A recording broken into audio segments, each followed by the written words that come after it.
Hej og velkommen til min afsluttende opgave omkring Web 2.0. Jeg har valgt at lave et screencast som en form for refleksionsnotat efter samråd med dig, Peter.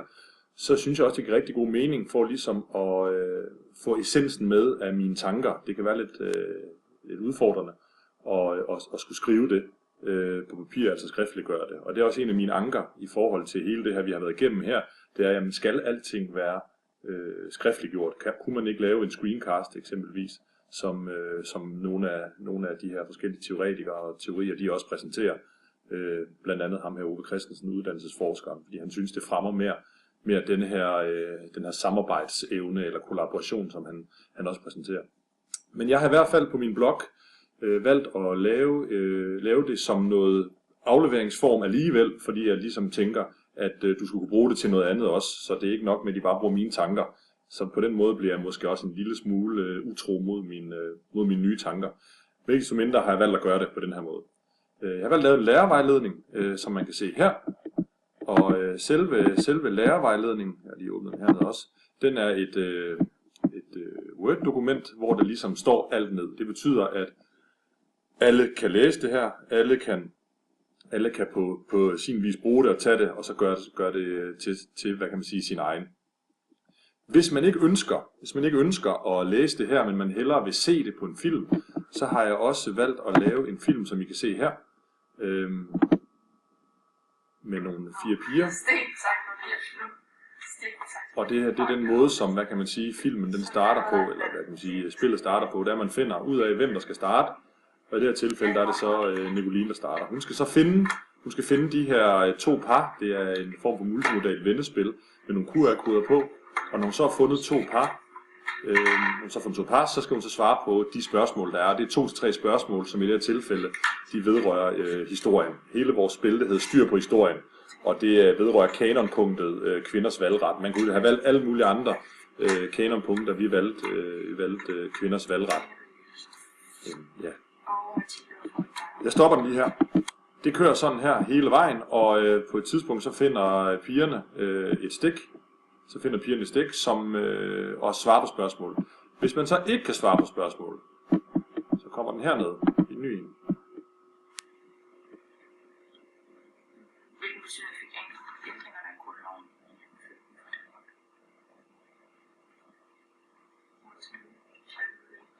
Du vil scanne QR-koden, og så kunne du vælge fra Og der Mette, hun er så overdommer, det er så hende, der ligesom skal afgøre, om hun må gå videre eller ej. Og der træner man jo virkelig den her samarbejdsevne. Og Katrine her, hun er så inde og scanne og læser lidt på nogle kilder. Hvor partierne fik de pladser i parlamentet, der svarede til deres stemmeklang. Og hvilke befolkningsgrupper? Ja, og på den her måde, der kommer de så på den her måde.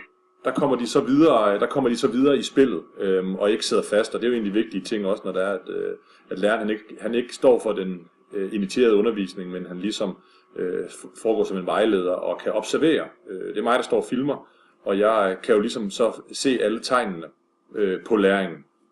Og når man siger det der tegn på læringen, så har vi selvfølgelig også nogle målsætning og en evalueringsmodel her. Den ligger også inde på min blog, inde på hjemmesiden. Men der har jeg ligesom sat det ind i en målsætning og en evalueringsmodel, som jeg har fra didaktik, min didaktikhåndbog, fra LTU hedder det, UVK, undervisningskundskaber, hvor jeg ligesom har sat det hele ind, og så er det meningen, at eleverne de så både selv kan gå ind og læse det her, så vi arbejder med læringsmålstyring, men også dem, som så eventuelt ville synes, at det her det er et godt undervisningsforløb, de kan så få lov til at tage det her også. Ja. Vi skal selvfølgelig også have nogle fælles mål, og fælles mål ligger ligeledes derinde, og der har jeg så valgt at sætte dem ind, de her, som jeg mener er vigtige. Jeg har lavet nogle læringsmål, og så har jeg lavet nogle færdighedsmål, nogle vidensmål, og så nogle dannelsesmål. Og det er ligesom, hvad kan man sige, den formelle del af undervisningen, sådan så at vi ikke bare laver det for undervisningens skyld, men at der faktisk er noget ministerielt hold i det også. Ja. Vi vender lige tilbage her. Alt sammen det er på min blog. Herinde, de ligger på de forskellige pinde. Det her refleksionsnotat, det kommer også til at ligge hernede nederst. Jeg skal selvfølgelig lige have lavet refleksionsnotatet først. Og til at bruge det, der vil jeg egentlig bruge den her form her, eller den her efterkritik- og evalueringsmodel, som Peter har lavet. Og jeg vil egentlig ikke svare enkeltvis på en, jeg vil sådan tage den overordnet set. Fordi jeg tænker i forhold til form og indhold, der står noget her om produktet, der har en form, og som jeg forstår det, så er det egentlig om form og indhold, det er tro mod mine tanker. Og det jeg gerne ville, det var, at jeg ville gerne have, at vi skulle arbejde med de her QR-koder, jeg vil gerne have implementeret IT digital i undervisningen, også som Peter igen også har lavet. Han har lavet noget, der hedder Digital Natives, der kommer i hvert fald med et bud på det. Og der mener jeg, at vi skal bruge de her kompetencer, de har.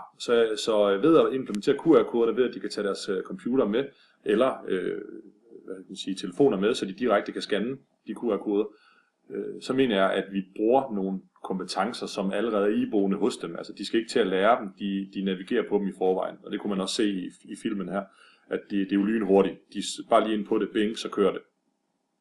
Jeg synes, de bliver meget, meget involveret i undervisningen, og jeg mener i den grad, at jeg holder min form og mit indhold, for at sige det kort.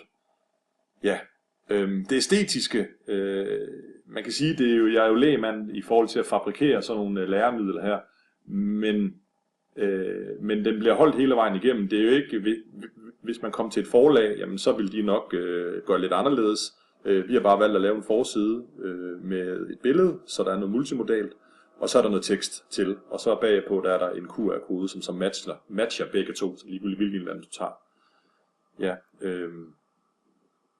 man kan sige i forhold til lys og lyd og så videre, der igen er jeg lægmand, så jeg har gjort det efter bedste evne. Jeg har valgt at gøre det inde i klasselokalet, hvor der ikke er andre derinde, fordi ellers ville der være for meget støj.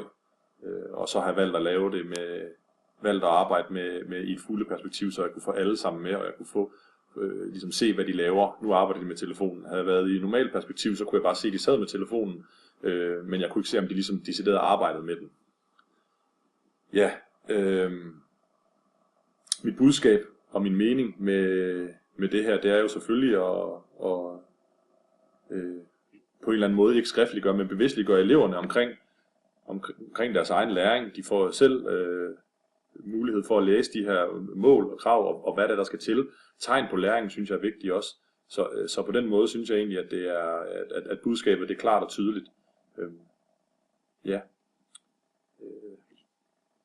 Godt. I forhold til processen.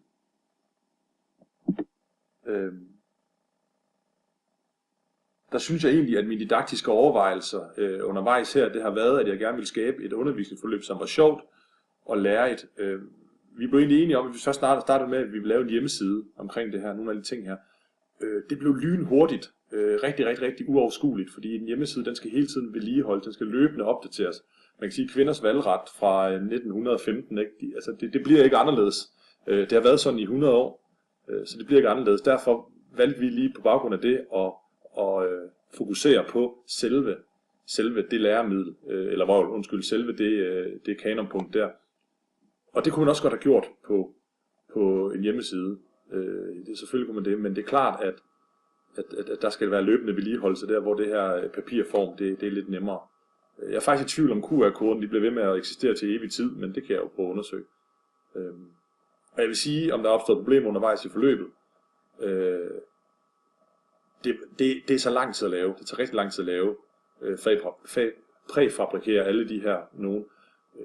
Virkeligheden havde det måske været nemmere at gøre det via en hjemmeside. Så der er både fordele og ulemper i forhold til, om man vil det ene eller man vil det andet. Det er lidt i forhold til, hvor indfødt man er, hvor digitalt indfødt man er. Ja.